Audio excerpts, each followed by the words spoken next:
Le château de Versailles, tout de dorure et de majesté, attire toujours des milliers de touristes. Allemands, Anglais, Français, Japonais se pressent pour entrer dans l'intimité des rois et sont encore plus friands qu'on leur conte l'envers crasseux du décor.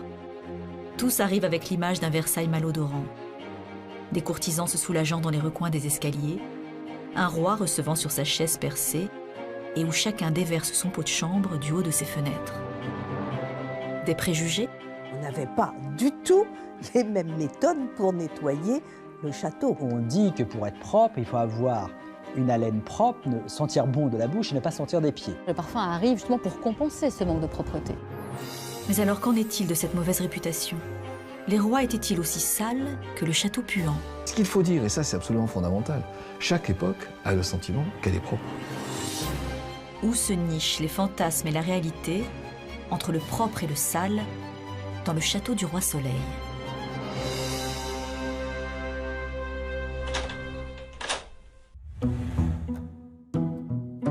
Une légende court. Louis XIV n'aurait pris qu'un seul bain au cours de sa longue vie. Serait-ce un préjugé de plus qu'il faudrait dépasser? Ou Louis n'est-il vraiment pas un habitué des baignoires? Il n'y a pas de salle de bain à l'époque de Louis XIV, de lieu spécifique dédié à la toilette. Néanmoins, il pouvait prendre des bains de rivière. Il y avait également la possibilité de prendre des bains de chambre, et dans ce cas-là, on roulait une baignoire de cuivre, et finalement, le roi était baigné, mais de façon assez exceptionnelle, il faut bien le dire. Le roi s'était rendu dans sa jeunesse dans ce qu'on appellerait aujourd'hui des spas, où se retrouvait la haute aristocratie masculine, où on parlait de choses et d'autres, et on parlait aussi surtout de femmes et de maîtresses. Louis XIV a donc pris plus d'un bain dans sa vie. Reste que la propreté demeure une affaire de sensibilité. Et si le roi Soleil préfère les étangs pour se rafraîchir, il ne se trempe pas pour se laver. À l'époque classique d'ailleurs, le terme d'hygiène n'est pas usité.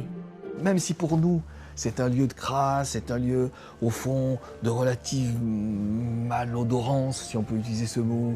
C'est un lieu qui évidemment est très loin de nos propres pères, donc c'est un lieu de saleté, si vous voulez. Ils ne sont pas vécus comme ça. Louis XIV est persuadé qu'il est d'une propreté remarquable. Mais surtout, l'eau n'est plus considérée comme un facteur de propreté. Bien au contraire. On croit désormais que l'eau est porteuse de tous les maux, réels ou imaginaires. On craint que les pores de la peau nue, dilatés par les vapeurs chaudes, ne soient davantage vulnérables aux miasmes et participent au déluge d'épidémies. C'est évidemment la grande peur de la peste qui a accouché de cette peur irrationnelle de l'eau.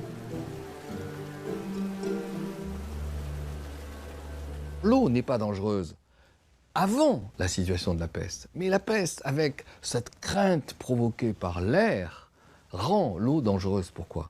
Parce que l'eau chaude est censée ouvrir les pores, voyez. Et à ce moment-là, les étuves, qui étaient très nombreuses au Moyen-Âge, sont considérées comme un lieu relativement inquiétant. Louis XIV a fréquenté le baigneur au début de son règne, vous voyez. Et puis progressivement, il a moins fréquenté, et progressivement, il a intériorisé le fait que l'eau est dangereuse. On a souvent écrit que la crainte de l'épidémie instaura à Versailles le règne de la crasse. Mais peut-être plus que la peste, on redoute avec l'eau que les pores laissent sortir les humeurs du corps, provoquant ainsi la perte des forces vitales, l'imbécilité et même des fausses couches. Et si l'on prescrit le bain, c'est d'abord pour des raisons médicinales, pour faire évacuer le mal. Louis XIV est alors contraint de se plonger dans une baignoire. De la même manière, les saignées, les purges participent de cette propreté intérieure du corps. Louis XIV a des saignées très fréquentes, tous les 15 jours par exemple, vous voyez. Parce que la saignée, elle est considérée comme épurant l'intérieur du corps. La crainte, une des craintes parmi bien d'autres, c'est le fait que les humeurs qui sont considérées comme la substance la plus importante de votre corps, susceptibles de se corrompre, de se mélanger, que faut-il faire? Il faut expulser. Et on expulse par la transpiration, on expulse par la purge, vous voyez Molière, on expulse aussi par le saignée. Le fait d'expulser vous donne de la santé, contrairement aux repères qu'on a aujourd'hui, bien entendu, et en même temps, il rend propre l'intérieur de votre corps. Il y a une insistance sur le fait d'avoir un teint fleuri, un teint frais, en recourant à des petites médecines qui sont précisément le lavement. pour que leurs humeurs soient les plus propres possibles.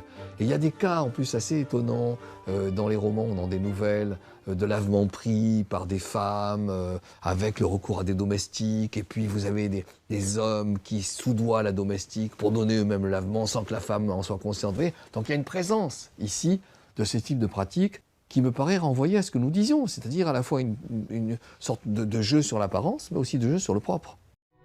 Mais alors, hors maladie ou canicule, point de bain? Sous Louis XIV, il n'existe qu'une seule salle de bain, ou plutôt un appartement des bains.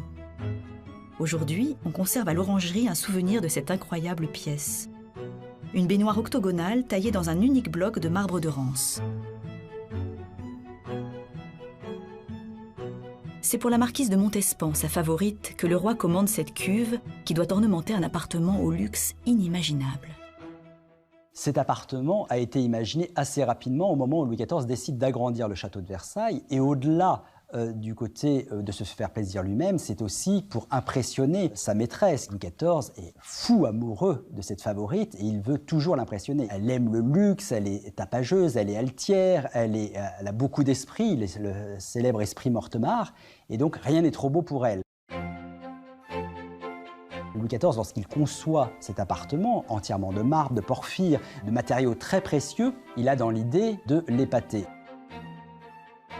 Cette cuve, non seulement est une œuvre d'art en soi, puisqu'il fallait pouvoir la tailler dans un seul et même bloc, mais surtout, ça représentait un prix excessif et exorbitant. C'est l'équivalent de 50 années d'un salaire annuel d'un ouvrier spécialisé, ou alors même d'une très très belle maison à porte cochère à Paris. Mais là encore, il n'est pas question de prendre un bain pour s'y laver. Cette cuve avait bien des raisons d'être large. Le roi et sa favorite s'y glissent aisément à deux, relaxation, douceur et érotisme, mais pas de nettoiement. Quand la Montespan est disgraciée, elle doit quitter le premier étage pour descendre au rez-de-chaussée et habiter l'appartement des bains, ancien lieu de ses amours. La chute au rez-de-chaussée signifiant bien sûr la chute dans le cœur du roi. À Versailles, les courtisans, pas plus que le roi, ne sont adeptes des baignoires. Et peut-être encore moins, leurs appartements étant trop petits pour en disposer. Mais si on ne se lave pas dans un bain, comment s'effectue alors la toilette? L'expression qui est utilisée en particulier à la cour de Louis XIV, c'est celle de toilette sèche, qui veut tout dire. C'est-à-dire qu'à la fois, il y a de la toilette et en même temps, il n'y a pas de recours à l'eau. Qu'est-ce que c'est que cette toilette sèche? C'est le fait de s'essuyer. C'est un essuiement à travers un linge évidemment blanc, mais cela peut être aussi un essuiement avec un linge qui est imbibé d'une certaine acidité.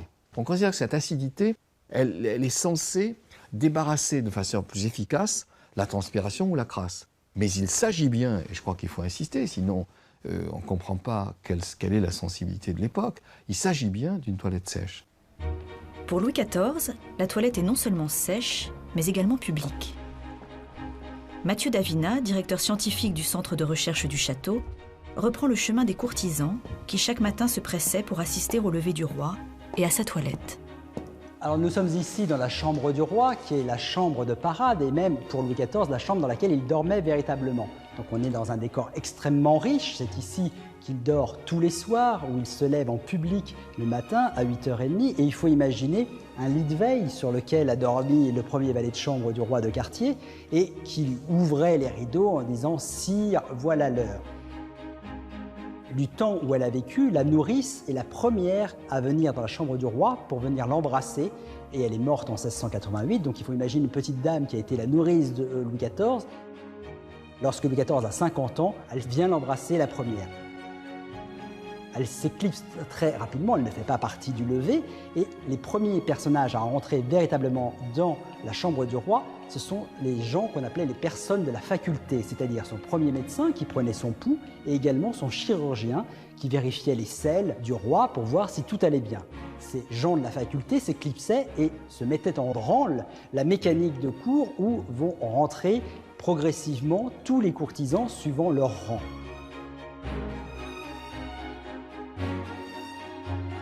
Louis XIV est installé, on lui passe sa chemise et son premier valet de chambre lui apporte de l'eau pour se laver les mains, ce qu'on appelait de l'eau à l'esprit de vin, c'est-à-dire qu'on pourrait appeler de l'alcool à 90. Et le valet de chambre tient une aiguière, c'est-à-dire une sorte de carafe en vermeil de la main droite, lui verse de l'eau sur ses mains, tient de sa main gauche le plateau pour que l'eau ne coule pas.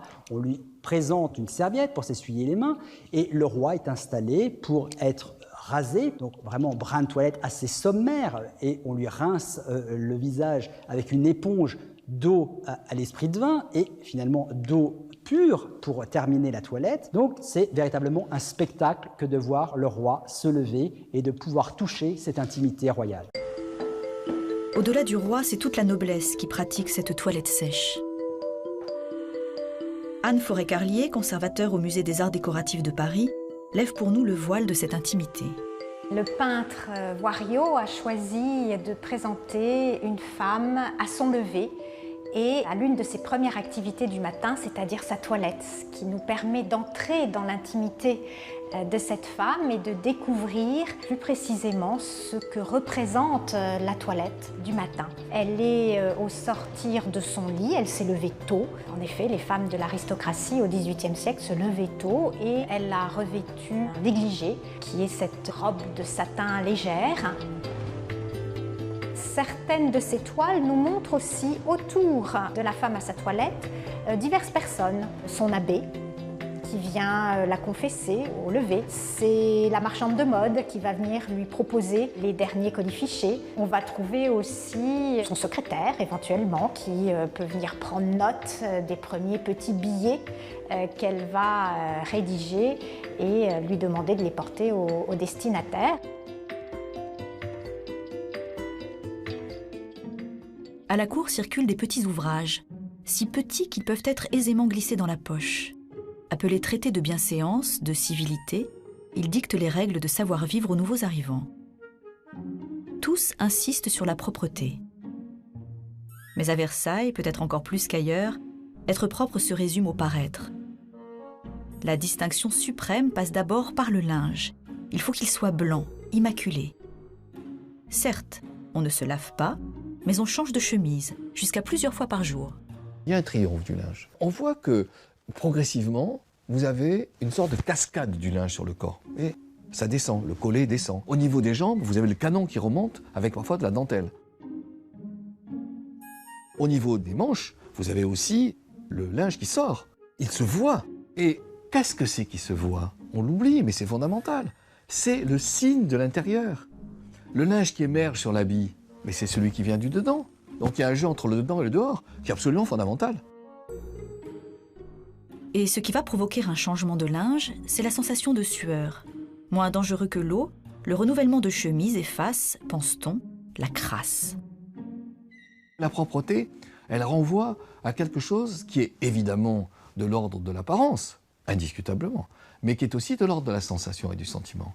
Et donc le linge, il joue de ce point de vue un double rôle. C'est pas seulement le sentiment. Le linge, c'est aussi le fait de montrer. On voit bien que la propreté, c'est quelque chose qui se montre.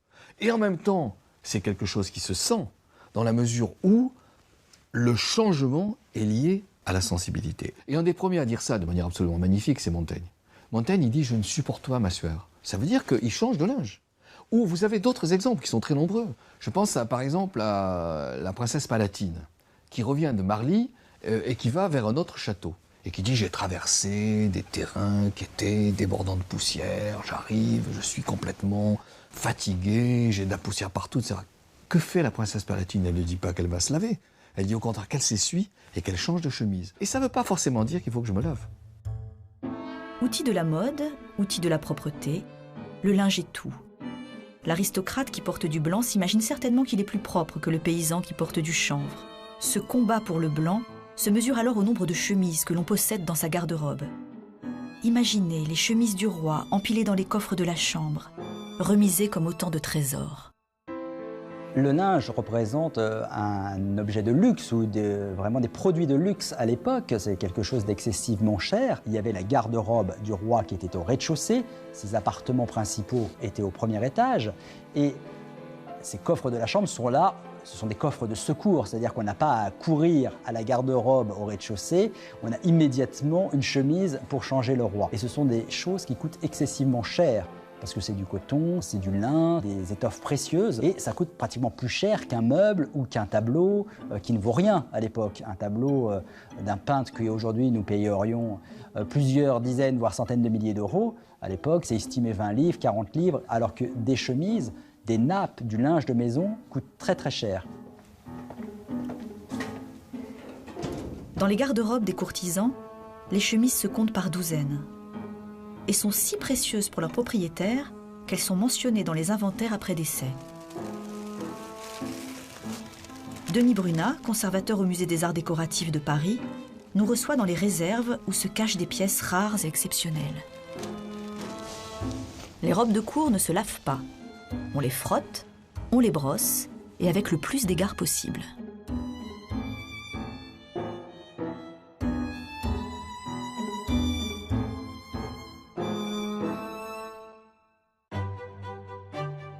Les chemises, en revanche, passent entre les mains des blanchisseuses et des lavandières et sont lavées, comme tout le menu linge et le gros linge.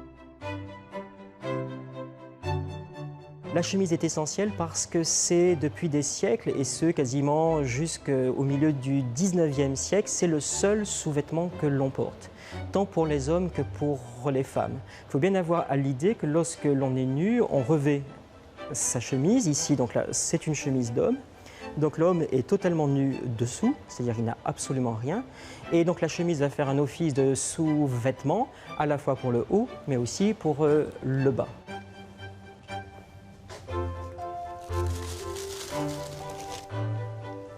La chemise est très proche du corps, elle en est presque inséparable. On dit même que la chemise est une seconde peau, et c'est d'ailleurs de là que vient notre expression être comme cul et chemise, dans le sens où précisément la chemise épousait le corps, elle épousait même aussi les fesses. C'était vraiment, je dirais, entre le corps et la chemise, deux éléments inséparables. C'est une culotte qui a un aspect un peu particulier, mais qui était tout à fait courant à cette époque. C'est ce qu'on appelle une culotte à pont. C'est-à-dire que le pont, c'est cette pièce qui se trouve donc sur le devant, qui se boutonne ici, à ce niveau-là, avec plusieurs types de boutons que l'on voit là. Et cette pièce, en la déboutonnant, elle tombe. Voilà, donc on fait tomber le pont. Et après, on redéboutonnait à ce niveau-là. Et on pouvait donc, bien sûr, pouvoir faire tout ce qu'on avait envie en baissant le pont. On le mettait parce que c'était un tissu qui était beau, brillant. Il faut aussi imaginer qu'on portait ces vêtements le soir, éclairés avec la lumière des bougies. Être propre au château se résume donc à prendre soin des parties du corps qui sont soumises au regard. Les parties intimes, elles, ne font pas nécessairement l'objet de soins, en tout cas pas au grand siècle.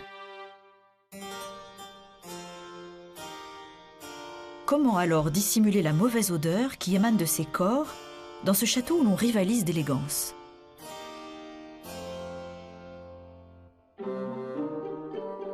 Les traités de civilité indiquent aux courtisans la bonne manière de se moucher, donnent des recettes pour s'armer contre une haleine fétide ou des pieds malodorants. Les odeurs corporelles ne peuvent être néanmoins totalement dissimulées. Les apothicaires sont chargés de faire des sachets de senteurs pour les habits, le linge et les perruques. On place des petits baluchons parfumés sous les aisselles ou sur les hanches, glissés dans les plis des robes ou les revers des pourpoints. Le parfum devient alors le roi des artifices. L'un des usages du parfum est de masquer surtout les odeurs, et le parfum arrive justement pour compenser ce manque de propreté. Donc on a des odeurs pour le grand siècle qui sont des odeurs très entêtantes, très puissantes, notamment des odeurs animales, c'est-à-dire par exemple la civette, le musc et l'ambre qui sont les trois les plus utilisés à l'époque. Au cours de sa jeunesse, Louis XIV a bien évidemment abusé de parfums. C'était vraiment ces parfums entêtants, voluptueux du grand siècle. Et finalement, il ne va plus les supporter. Dès qu'il entre dans une pièce, il ouvre toutes les fenêtres. Voyager avec lui dans son carrosse, il baisse aussi les glaces du carrosse parce qu'il ne supporte plus les odeurs, par exemple, des femmes qui l'accompagnent. Louis XIV, aimant par-dessus tout l'odeur très suave des fleurs d'oranger, se fait construire un palais antique pour protéger des frimas de l'hiver ces précieux orangers venus de Chine. Car en plus de son parfum, la fleur d'oranger, dit-on, a toutes les vertus, notamment aphrodisiaques. De la galerie des glaces aux appartements, des valets aspergent ici ou là le château de la délicate fragrance.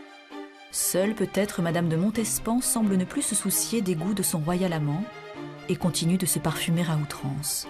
Madame de Montespan était très adepte de ses parfums, de ses crèmes. Elle se faisait frictionner nue dans son lit avec tous ces parfums qui étaient excessivement forts.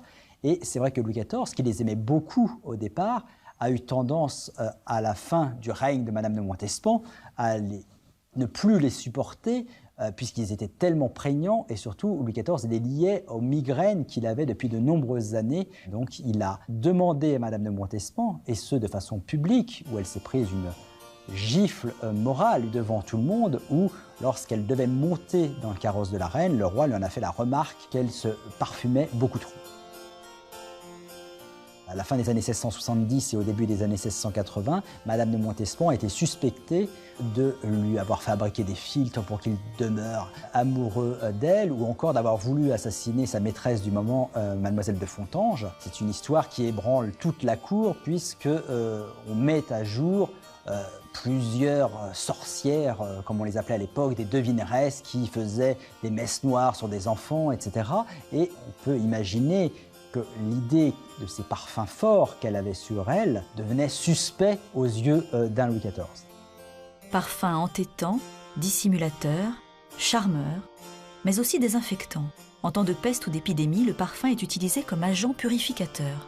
Vous avez un rôle, au moment de la peste, donné aux parfumeurs, qui est quand même curieux, à un point tel que des villes qui sont victimes de la peste vont recourir à des parfumeurs en les payant parfois fort cher.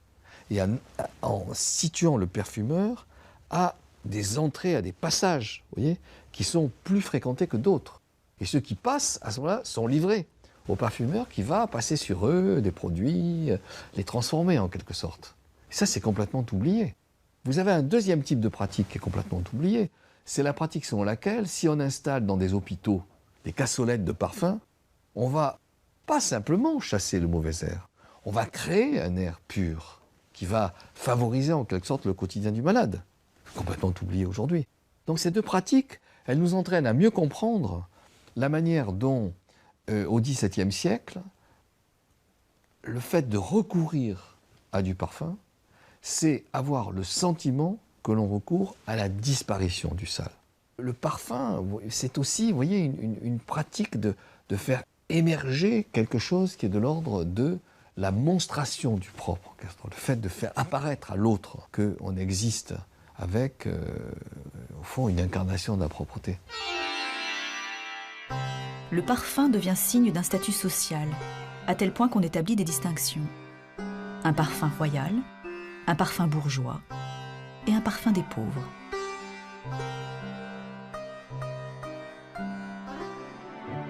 Au château, le parfum participe évidemment du luxe.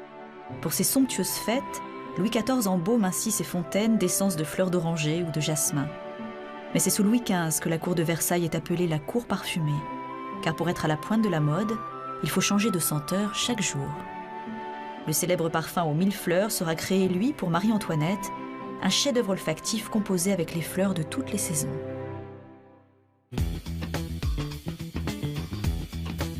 L'autre illusion de la propreté, c'est le maquillage. Se farder, c'est tromper, maquiller les cartes, camoufler les faces vérolées. On grime alors son visage, on triche sur ses sentiments. Le courtisan doit tout maîtriser, aussi bien ses expressions naturelles que ses émotions. Au grand siècle, eh bien, on a cette nouvelle hiérarchie des sens et la vue prévaut surtout sur l'odorat, sur le toucher, sur l'ouïe. Et donc ce qui compte, ce sont les apparences, ce que l'on voit et non pas la vérité. Et le cosmétique, le fard, participe évidemment de cet art eh bien, de la dissimulation. On a ces visages presque caricaturaux, blancs et rouges. Il y a un côté un peu théâtrenaux. Ce maquillage, ce fard accentue toutes les expressions. Et le XVIIe, c'est évidemment ce siècle du théâtre et ce siècle aussi de l'étude de l'expression.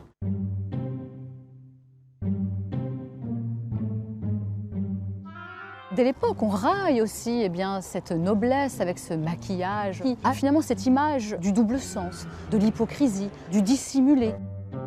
Et d'ailleurs, l'expression sans fard aujourd'hui eh bien, est synonyme aussi de vérité. Cette exigence de blancheur tyrannise le teint. Car comme pour le linge, le visage doit paraître immaculé. Le blanc évoque alors un idéal de virginité, une humanité sans tache, celle d'avant la chute. Avoir un visage pur, c'est avoir une âme exempte de toute souillure, de toute cicatrice.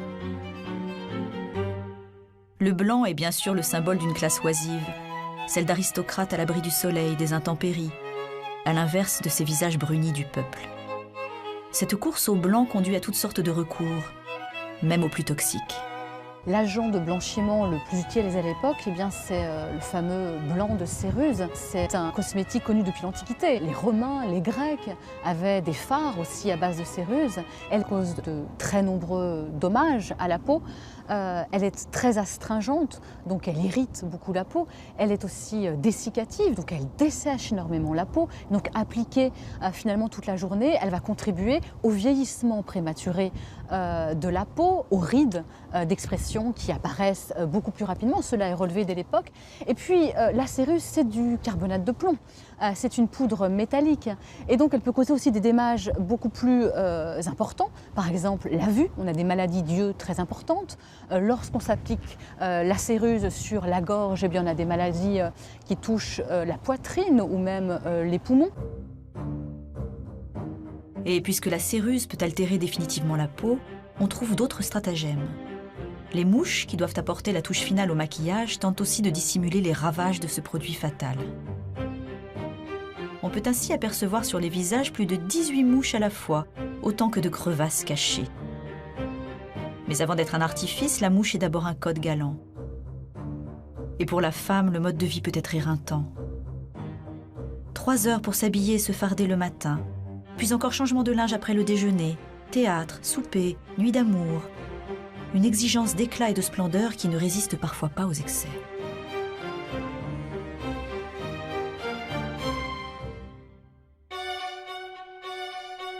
Alors, pour être toujours propre et soignée, la femme a sur sa table de toilette tout le nécessaire pour se refaire une beauté.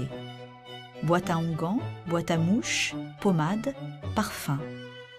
Elle emporte même dans les plis de sa robe des petits nécessaires, tous plus délicats et ornementés les uns que les autres.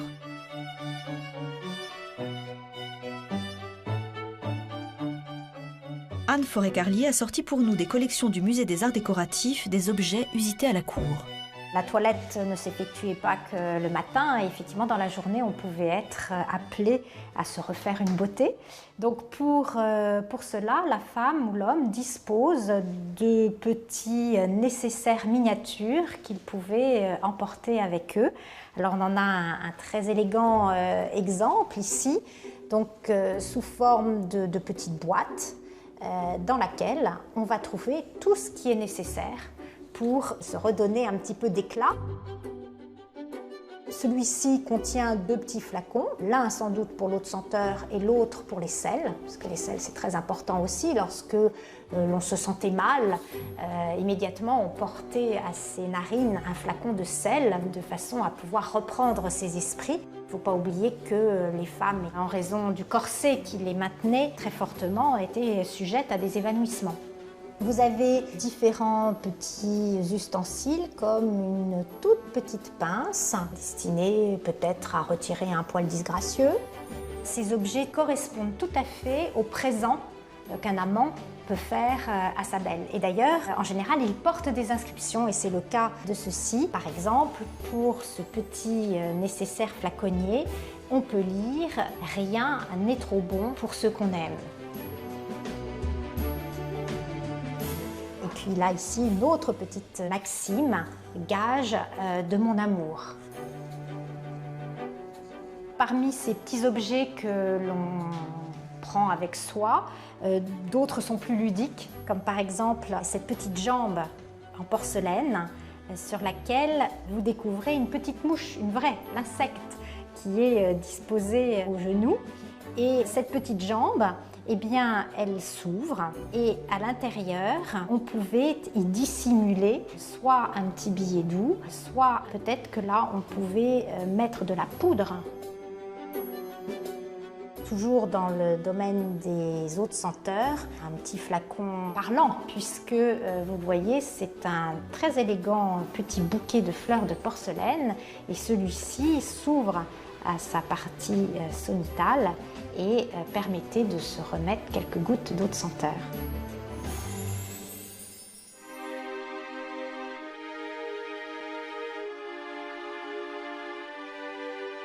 Une autre couleur marque l'apogée de cette illusion.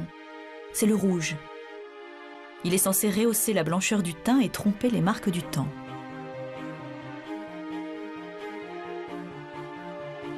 Une écrivaine anglaise, Lady Montaigu, parlait de Versailles comme d'une assemblée de moutons nouvellement écorchés.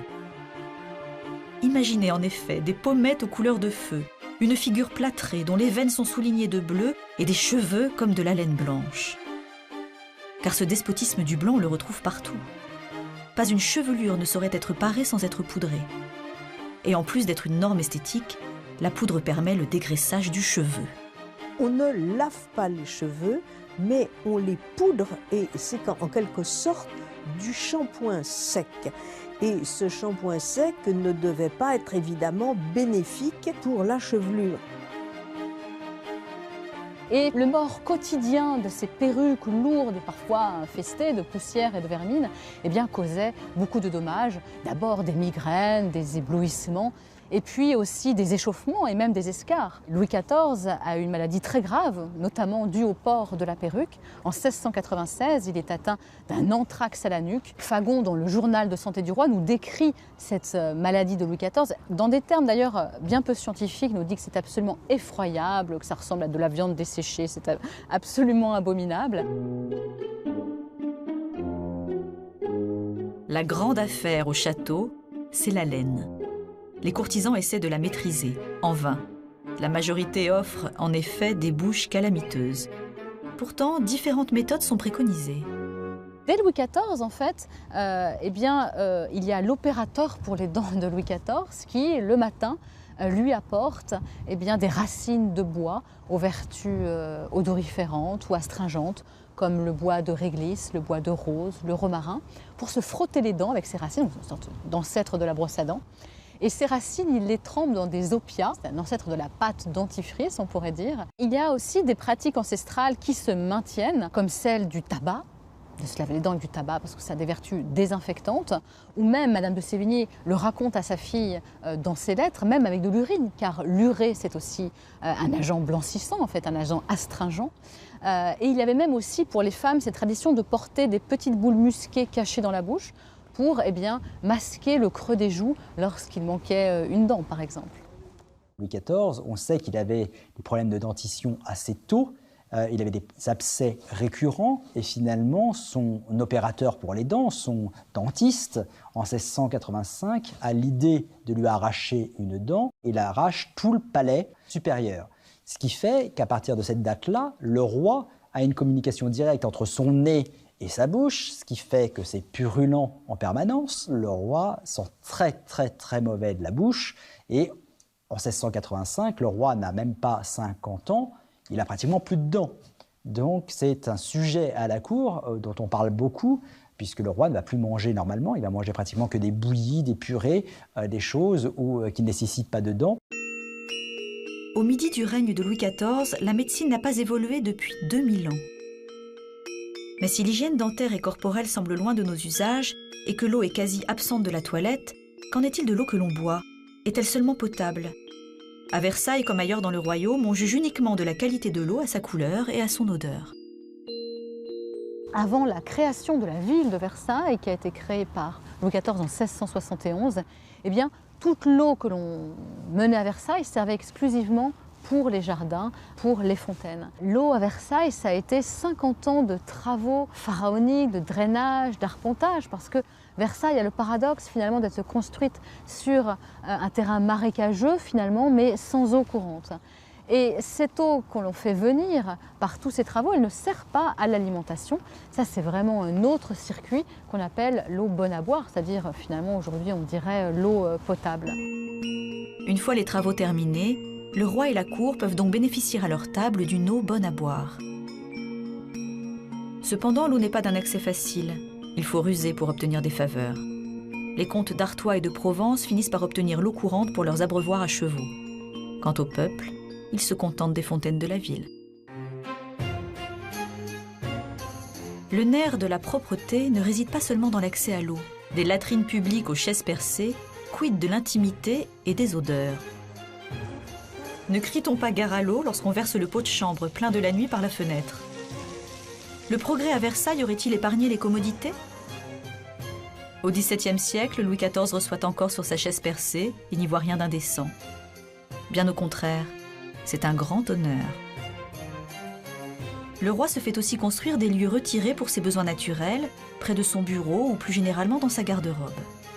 À la fois dressing pour les vêtements et cabinet de la chaise. Dans les dictionnaires du XVIIe siècle, à l'article garde-robe, on peut lire « Aller à la garde-robe, c'est aller décharger son ventre ».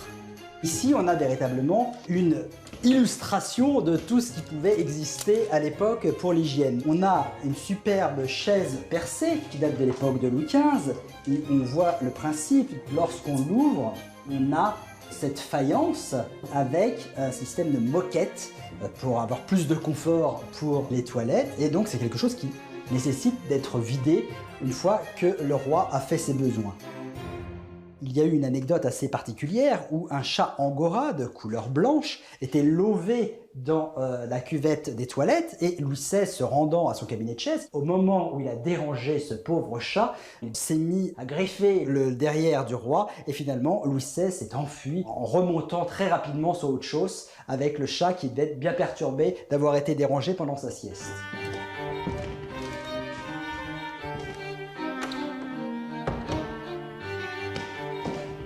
À Versailles, il existe plusieurs types de toilettes, et notamment on vient de voir des toilettes dites à la française, et on a dans un même espace une évolution qui naît au début du XVIIIe siècle, avec des lieux qu'on appelle des lieux à l'anglaise, le système de water closet qui est inventé en 1727.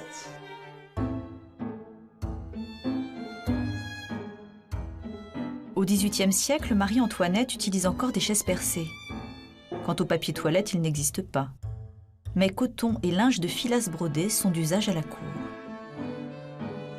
Pour les courtisans, ils continuaient à user de chaises à la française, de chaises percées, et finalement, il y avait quelques valets indélicats, ou même certainement feignants, qui préféraient, plutôt que d'aller vider les seaux dans les fosses d'aisance, qui étaient réservés à cet usage, qui préféraient jeter directement les seaux par le biais d'une fenêtre, et il prenait quand même soin juste avant de dire gare à l'eau pour prévenir au cas où néanmoins il devait y avoir des accidents. On avait des règlements qui rappelaient que cet usage était strictement interdit à la cour. Dès la construction du château, le roi fait construire des latrines publiques qu'on appelle trivialement des murs à pisser. Mais ces installations peuvent-elles seulement satisfaire les 4000 personnes vivant à Versailles et les centaines de visiteurs quotidiens? Le château est ouvert au public et il y a beaucoup de monde qui circule à l'intérieur même du château. Ce ne sont pas les courtisans qui étaient à demeure, qui se soulageaient dans les corridors, mais les visiteurs d'un jour qui lassent d'abord à attendre la libération certainement d'un espace, puisqu'on a des latrines publiques qui existent dès le règne de Louis XIII, dès le début du XVIIe siècle. Donc il y avait des odeurs à Versailles, d'urine, voire plus. On urine en effet où l'on peut. Comme l'épisode célèbre mais rare de ce prince urinant du haut de la balustrade de la chapelle, ou de celui se soulageant sur les tapisseries au vu de tous. Et pour les plus discrets, on se libère derrière les portes ou dans les recoins des escaliers. C'est plus facile pour les hommes que pour les femmes. Les femmes ne portaient pas de sous-vêtements, elles ne portaient pas de culottes. Il y avait des porte-chaises d'affaires qui se promenait dans le château de Versailles et une femme pouvait mettre sa robe sur ce que l'on peut appeler un seau. À la cour, les femmes venaient avec un petit pot de chambre, posaient le pot sous leur robe, donc c'était assez discret. Parfois on entendait couler l'urine de la dite dame. Néanmoins, ces pots ont pris le nom de Bourdaloue en référence au prêcheur Bourdaloue qui devait faire des sermons qui étaient un petit peu trop longs pour ces dames. Pour aller à la chaise et avoir un aspect un petit peu plus discret, on mettait dessus des faux livres sur lesquels on mettait Voyage aux Pays-Bas. Le titre généralement était Voyage aux Pays-Bas parce que ça avait été inventé au moment où la France était en guerre contre la Hollande, la guerre de Hollande dans les années 1670. Et donc ça amusait beaucoup les Français de se dire qu'ils déféquaient sur les Pays-Bas. Donc il y avait des expressions assez marrantes pour évoquer tout cet aspect un petit peu intime des courtisans.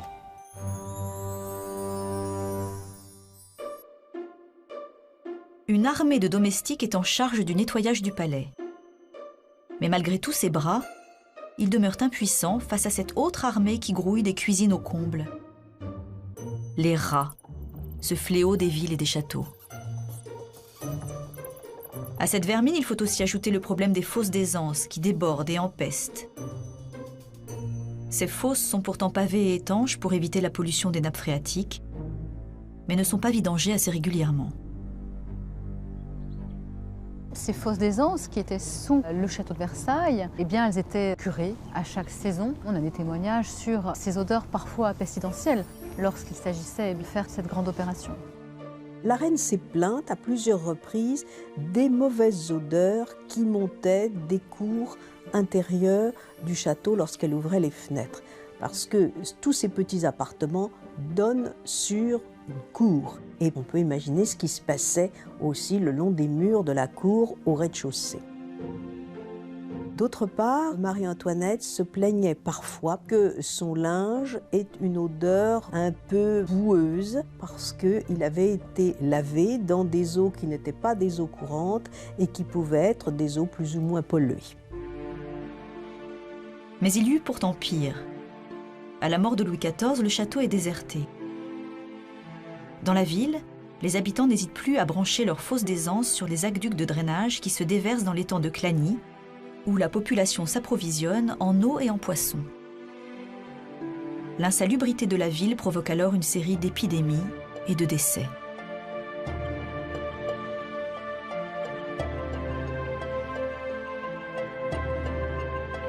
Lorsque Louis XV revient à Versailles, en 1722, l'état sanitaire des eaux est dans un état catastrophique. Il y a eu des branchements sauvages, des sources qui sont près des eaux usées, aucun entretien des fontaines et du réseau hydraulique. Et donc il va mettre en place, Louis XV, des nouveaux travaux pour restaurer les fontaines, créer des nouvelles règles sanitaires pour que les égouts et en tout cas les fosses d'aisance soient loin des arrivées des sources. Et puis on décide de se servir de cette grande machine de Marly, extraordinaire machine hydraulique pour faire remonter les eaux de la Seine et de se servir d'une partie de ces eaux pour les eaux bonnes à boire.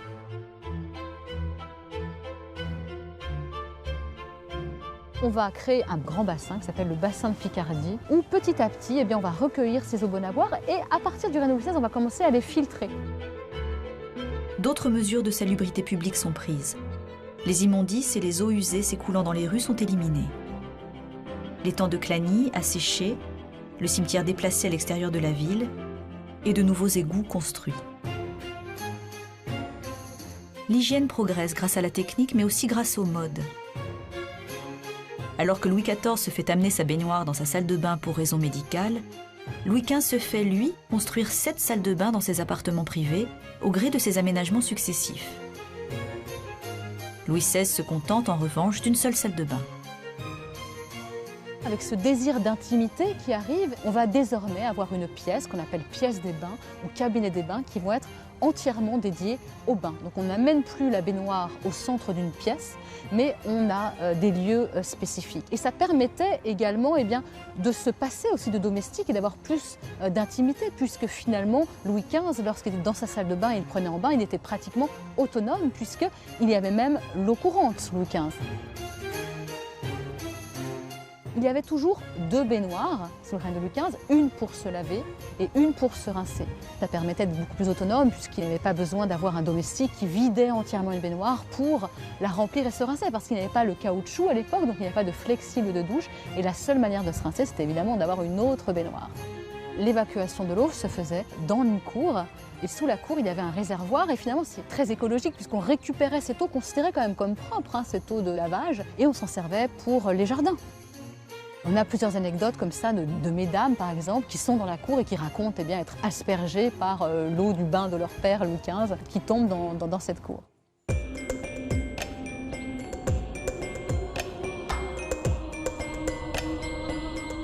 qui se produit, c'est ce qu'on pourrait appeler un retour de l'eau. Et ce retour de l'eau, il a plusieurs dimensions. À la fois, il y a une insistance plus grande sur ce que j'appellerais les lavages partiels. Il y a de nouveaux outils, le bidet qui n'existait pas auparavant et qui entraîne effectivement une hygiène intime qui n'avait pas du tout la forme qu'elle prendra. Il y a une insistance donnée sur le lavage des aisselles, le demi-bain, etc.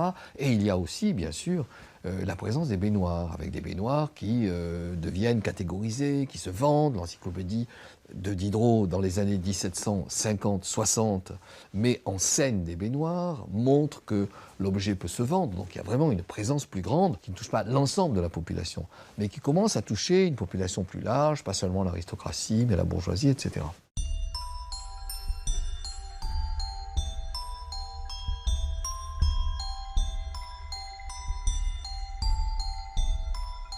Sous le règne de Marie-Antoinette, du château au Petit Trianon, des salles de bain aussi délicates que royales fleurissent. La détente l'emporte néanmoins toujours sur le nettoiement.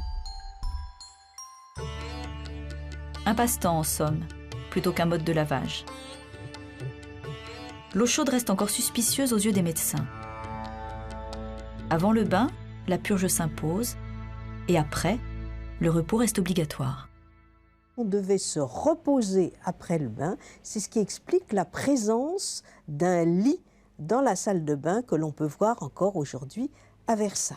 La reine ne se baignait pas nue, mais elle se baignait avec une longue chemise de flanelle blanche. Et lorsqu'elle sortait de sa baignoire, il y avait 2 femmes de son service qui étaient là et qui tendaient une sorte de toile pour ne pas voir la reine avec une chemise collée sur son corps. Ça aurait été comme de la voir pratiquement nue.